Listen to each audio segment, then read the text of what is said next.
ये मध्य प्रदेश की सड़क है, उस मध्य प्रदेश की सड़क जिसकी तारीफ में कभी सीएम शिवराज ने कसीदे पढ़े थे, उस एमपी की सड़क जिसको मामा शिवराज अमेरिका वाली सड़क से बेहतर बताते रहे। अब इन सड़कों की स्थिति देखिए, देखकर तो आप भी यही कहेंगे कि सड़क पर गड्ढे हैं या गड्ढों में सड़क है। अब गाड़ियों की चाल देखिए, 5-6 बार कोई इस रास्ते से गुजर जाए तो फिर वो इधर से गुजरने में तौबा कर ले, और इस रोड से सफर करने वाले यात्रियों की हड्डियां तो जरूर हरि कीर्तन करने लगे। अब इस ड्राइवर महाशय से पूछ लीजिए उनकी पीड़ा, इस रास्ते पर चलने की पीड़ा बताते बताते इन महाशय की आंखें नम हो गई। सर, मैं दिल्ली का रहने वाला हूँ। मैं अभी जा रहा हूँ इंदौर। स्थिति ऐसी मिली है मुझे सर, मैं इतनी परेशानी हूँ कि मेरा आपको क्या बता सकता हूँ। इस टाइम रोड की क्या स्थिति सर क्या बताऊँ कि जो हमारी गाड़ी चलनी चाहिए 50-60 की स्पीड तो हमारी नॉर्मल हो रखी है 15, 20, 25 की। गड्ढे देख के तो सर ऐसा लगता है कि इस रोड पे मैं कभी ज़िंदगी में आना नहीं है मुझे दोबारा। सर ये मैं परेशान बहुत हूँ। इस टाइम नुकसान सर बहुत होता है, पार्टी का नुकसान होता है, घर का सामान होता है, या कोई टूट फूट होते सर हमारे पर डाल देते हैं, क्लेम कर देते हैं हमारे पर सर। कोई 10 का डाले, कोई 20 का डाले, 20,000, 10,000, 20,000, 30,000 का सर हमें भुगतान करना पड़ता है। हमारी सैलरी हमारी 12,000 रुपये सर, उसमें आप कर दो 30,000 रुपये का, तो हम कहाँ से लाएंगे सर? भाई यही दिक्कत है हमें। बस मैं चाहता हूँ कि ये रोड ठीक ठाक रहेंगे तो ड्राइवर ठीक ठाक रहेंगे, रोड पे जब चलेंगे तो अच्छी तरीके चलेंगे।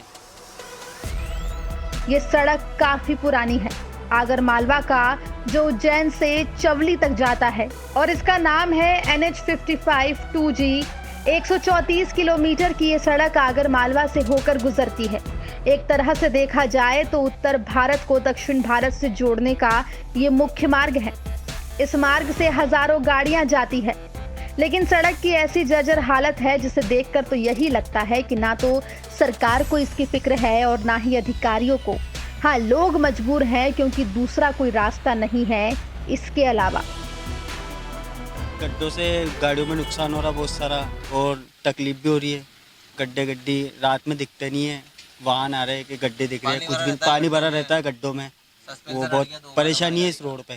गड्ढों से दिक्कत क्या आती गाड़ी चलाने में? कमर में भी नुकसान होता है, डची के लगते हैं, गाड़ी में मेंटेनेंस बहुत ज्यादा आता है, बहुत नुकसान है। गाड़ी खत्म करना रोड पे, गाड़ी चलाना ऐसे रोड पे गाड़ी। ये इधर 132 किलोमीटर जो चौली से उज्जैन वाला रोड है, इसमें जी तो जी बहुत गड्ढे गड्ढे सर, बहुत सारे गड्ढे हैं, बहुत बचाने पड़ते हैं, फिर भी कूद जाती है गाड़ी बचाने के बाद। टाइम भी बढ़ता है क्या आने जाने में? टाइम बढ़ता है ना, उसमें गियर में गाड़ी चलती है, फिर ट्रैफिक भी रहता है, सबको क्रॉसिंग भी करना पड़ता है, वो दिक्कत आती है गड्ढों से। इस सड़क को दिग्विजय सिंह के शासनकाल में बनाया गया था, लेकिन तब इस सड़क की चौड़ाई महज 5.5 मीटर थी। उस वक्त इसको स्टेट हाईवे 27 के रूप में जाना जाता है। कुछ समय पहले इस मार्ग पर MPRDC ने डामर की 3 सेंटीमीटर ऊंची परत चढ़ाकर पैच वर्क का काम भी किया, मगर वो भी भ्रष्टाचार की भेंट चढ़ गया। फिलहाल स्टेट हाईवे 27 अब बदलकर नेशनल हाईवे NH55 2G हो गया है, लेकिन नाम बदलने से इस रोड की किस्मत नहीं बदली, बल्कि वो और बिगड़ती ही गई। अधिकारी इस रोड की दुर्दशा पर कुछ कहना नहीं चाहते, शायद उनके पास कहने के लिए कुछ बचा ही नहीं है।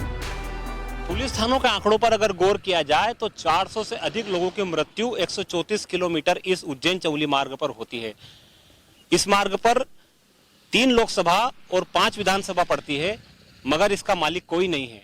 जहां तक हम विभाग की बात करें तो MPRDC ने यह रोड बनाया था। MPRDC वक्त वक्त पर यहाँ खाना पूर्ति करती रहती है, मगर इतनी सब मौतें होने के बाद और इतनी सारी क्षति होने के बाद विभाग पर कोई कार्रवाई नहीं होती। यह कहीं ना कहीं सिस्टम पर सवालिया निशान खड़ा करता है।